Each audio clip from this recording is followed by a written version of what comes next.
Šiandien mes kalbame apie šventumą. Net keista. Tik šiandien.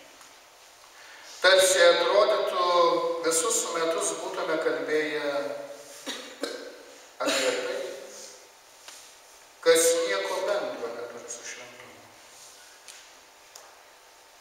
Nors pamoksluose ir pasikeisdavo žodžiai Dievas, auka, meilė.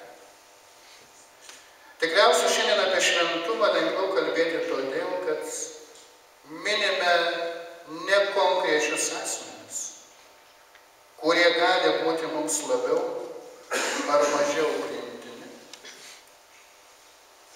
bet kalbame apie milžinišką minią, kurios niekas negalėjo suskaityti.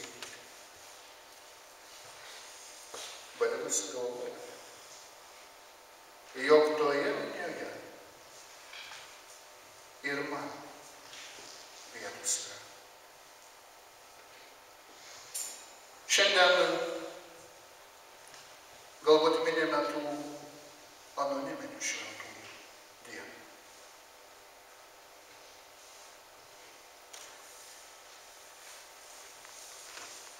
Šiandien galbūt jau lankėmės kapuose.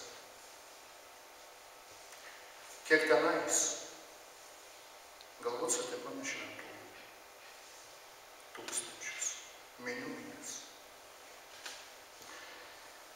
Šiandieną jau visų šventųjų iškilmė eina į pabaigą. Jau lyg persirita į vėlines, kur mes paminime savo mirusiuosius. Turbūt savo tarpe irgi turėjome šventųjų, kurie mums rodė gyvenimo kelią į tikėjimą, kelią į laimę, į džiaugsmą. Taigi šiandien meldžiamės už jūsų brangius mirusiuosius, už Oną,